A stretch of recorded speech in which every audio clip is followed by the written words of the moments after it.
Welcome to the Jill on Money podcast. It is Thursday, September 9th. And hey, Mark, how are you, man? It's been a long time, a few weeks since we've actually talked for real. We put all those shows in the can.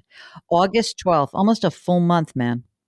Yeah, this was our longest break from talking to each other since starting our adventures about a decade ago. That's amazing.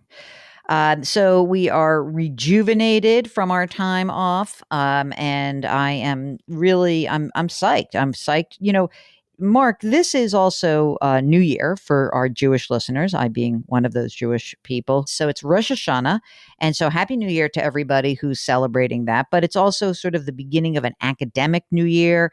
And I think for a lot of people, it's time, though the world is still crazy with COVID, but it does start to feel like maybe some of our scheduling is getting back on track, kids back in school, hopefully.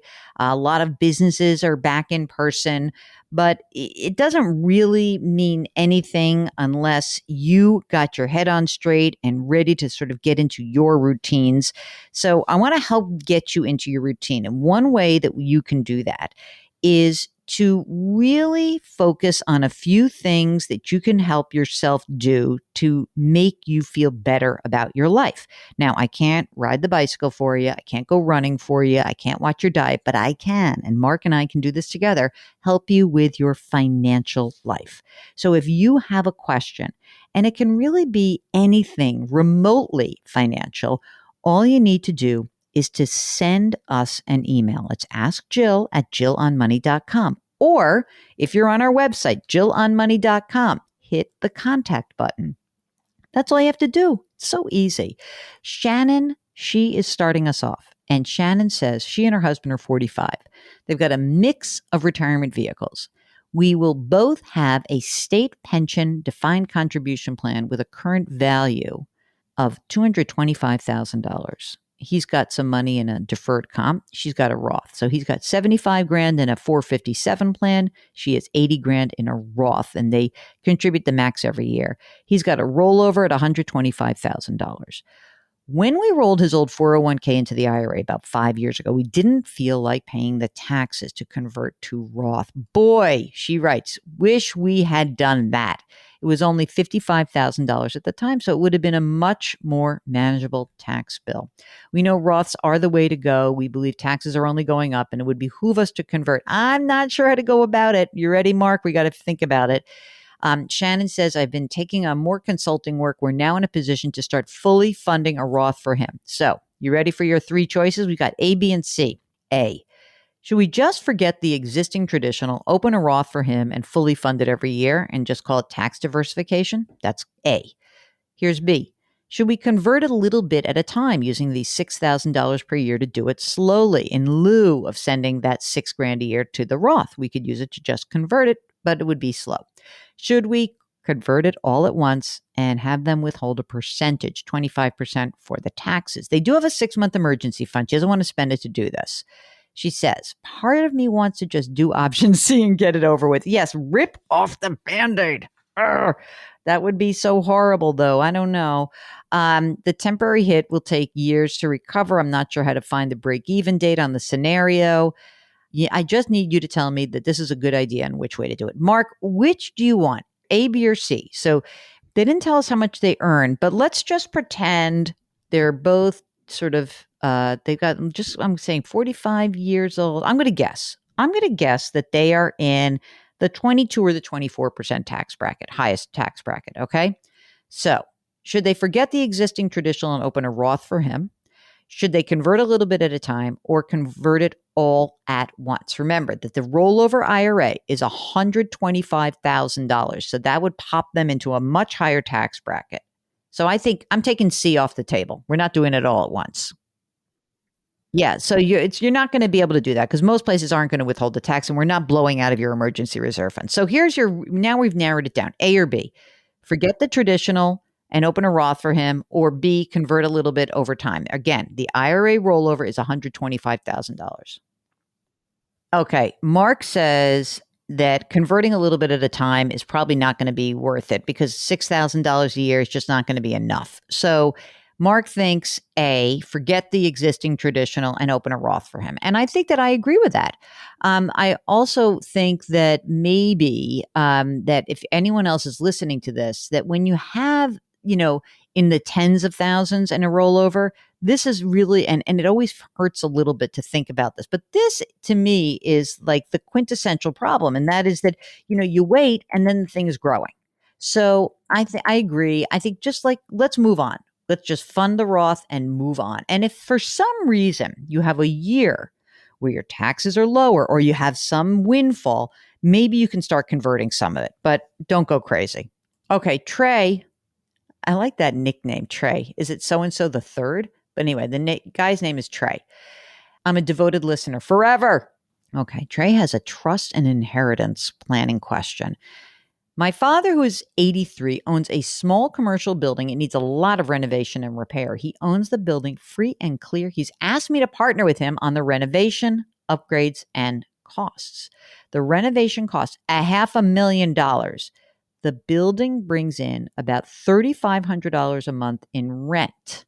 I'm interested in the project as the building has been in my family for almost 100 years. Oh my God. And one day I'm going to own it myself. My question, what is the best, least risky way for me to participate in the project and protect myself from liability and cost exposure if I personally am not currently a partner on the building title?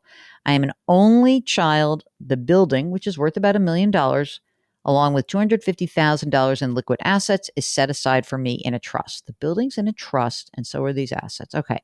45, wife, couple kids, 9 and 11. They're both working in the rat race. Thanks. You're the best of the best, Trey. Mark, he's got $1 million building that's only bringing in $3,500 a month in rent. That's not very much. I mean, of course, if it needs a lot of renovation and a repair, I think you would do an analysis to find out whether or not it's really worth it to do this upgrade and how much more you're going to earn in rent. I think the best way to do this is probably, and this is very odd because he's not a partner. It's interesting. He's not a partner on the building title. So there you're automatically protected from liability. But what I don't really understand is if the building is in a trust, I don't think you can get a note on it. A trust can't apply for a mortgage, can it?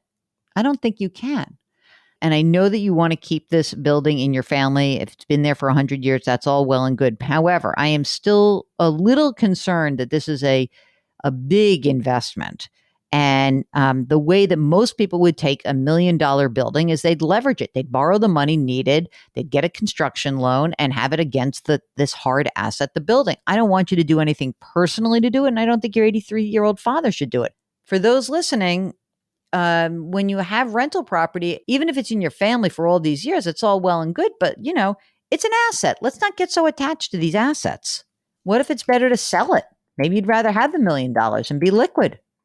Very unattached to things. You know that, Mark. Dan writes, Dear Aunt Jill, thank you for all your insights on investing and how much you've helped me and so many others. I understand the philosophy and benefits behind low-cost index fund investing. However, I have a unique situation. I have a relative who is an executive at an investment company, American Funds.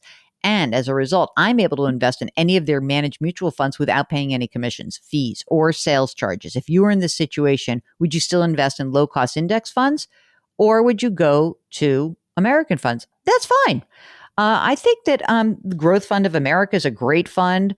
The World Fund, yeah, I would. Fine, that's fine. I think that this is a very unique situation, as you say. You point out something that's important, which is a lot of managed mutual funds produce more capital gains every year than an index fund, but Dan continues and he says, my wife and I are retired, and so we don't really care. That's fine with us. Am I missing something? Does it make sense in light of our unique situation to continue with our current plan? Continue with plan. Take advantage of it. Don't look back. Okay, Austin writes, Hi, Jill. Since I started commuting farther to work in the last year, I've come across your show, and it's a great part of every day. Oh, how nice. Always upbeat and fun. Well, Mark wouldn't say that I'm always upbeat. Sometimes I'm not. Anyway, he goes on to write, I figured you would be a good resource to contact about a medical billing situation. My wife and I relocated during the pandemic, and we were establishing ourselves with new doctors and such. When my wife went to see the doctor for the first time, they restricted her to a telehealth visit. We figured it was all fine. She went that route and had her visit all fine. Okay, next thing we know, we got a bill for $500 after insurance. This is going to make me nuts. She reached out to the billing department to explain, and they coded as a telehealth visit versus a preventative care, although that was the only option. This was reiterated. Okay, so they went back and forth, and they reduced the bill to about $300. When reaching out to her insurance company, they instructed her to send a letter if she wants to dispute what they're covering. Oh, my God. We had seen that during COVID, telehealth visits should be covered. That being said, she sent a long letter. She hasn't gotten any response yet. That's shocking. The best part is, while waiting and without notice, the doctor's office sent the bill to collections. Oh, Mark, this makes me insane. Just this week, when emailing about a second bill she was disputing, they dropped the hint that the first bill was sent off to a debt collector. No warning, no final notice. Now we're in a bind. We don't want our good credit to be impacted. Her score is 760. Mine is 800. Do we pay the bill immediately to avoid dealing with collections? Do we hold on while we fight the insurance company on the bill? Is there something I'm missing? The pandemic has been a nightmare when trying to get routine preventative health care. Mark, what are you going to say? You know what I'm going to say, because I always think if it's a problem that money can solve, then it's not a problem to me. Pay it. Pay it. I'm sorry, Austin. I know it's like giving up. And I know that it feels a little bit, it's like settling a dispute when you know you're in the right.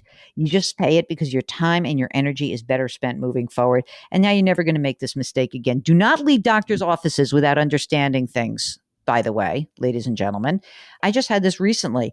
I had to get a quick COVID test because I was going on the morning show and they wanted me to have tests to be in the studio. And I had, because of the time horizon, I had to get a 3-hour turnaround, $250 out of pocket. I'm like, can I submit it? They're like, yeah, they should be covered. I'm sure it's not going to be covered. I just want to say, but always ask. Rebecca writes, I love your show. I'm trying to decide if I'm on the right track with my retirement planning. I'm 39, single. I've never been married. I've got no kids. I live in Seattle. It's pretty expensive, but I live with my sister who allows me to pay just $600 a month for rent. Wahoo! That's what she wrote. I just started prioritizing retirement back in June of 2020. I had about $6,000 in there prior. She makes about $4,300 a month in gross pay. Okay. Expenses, rent, student loans when they starting again, so she got $600 in rent, $310 student loans, gas. She's got the long-term care insurance. This state of Washington makes me insane. This has been a crazy situation. So she lists everything out and she wants to know if she's putting in too much money into retirement. Should she be prioritizing emergency funds over retirement? Any other red flags? So, okay, she's got $30,000 in retirement, which is great. And she's got some money that she's putting into an IRA, all very good.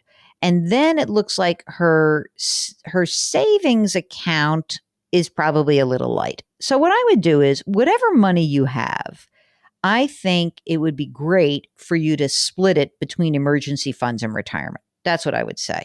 So I think you should make sure that you've got your 6 to 12 months in an emergency reserve fund, whatever the money is, that's the fungible money that you have, you must try to split it between these two. Once you've got the emergency reserve set up, you maybe even want to have more like 9 or 12 months because, you may not live with your sister for the rest of your life. You want to have a little extra money.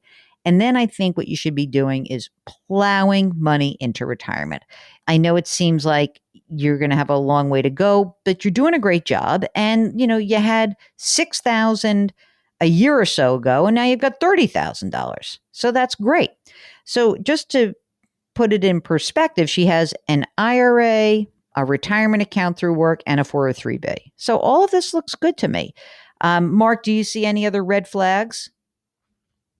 Yeah, that's what I was thinking also. Like we just think that you're probably not going to want to live with your sister forever. Although I would live with my sister forever, but I think that you're probably going to want to make sure that you have enough money in there to fund your emergency reserve fund and then have a little bit more because you're going to move out eventually. Okay. So that's it. That's our first episode since we've been back. If you have a financial question, just send us an email. Ask Jill at jillonmoney.com. If you're on the website, if you're on the jillonmoney.com website, you can subscribe to this one. You can subscribe to our sister podcast, Eye on Money, and you can sign up for our free weekly newsletter, which Mark does whether we are on vacation or not. He's that good. He's that good. And the contact button is in the upper right-hand corner. We are so happy to be back, and we are always glad that you listen, and we never take that for granted. Okay? We don't. So whether you are looking for financial independence in a new endeavor or just plain old retirement or college, whatever it is, we know that you have choices about where you can listen. We're happy you listen to us. And so we are here for you. All right. You've heard me say it all the time. When am I going to stop saying this about lifting someone else up? I think that it's a good thing to keep forever. It sure does. So Mark says it applies all the time. And we really want you to lift someone up. That would really be helpful. And our mantra here for 2021, I'm going to have to come up with a new one next year. Grit, growth, grace, and a little gratitude. Thanks for listening. We'll talk to you tomorrow.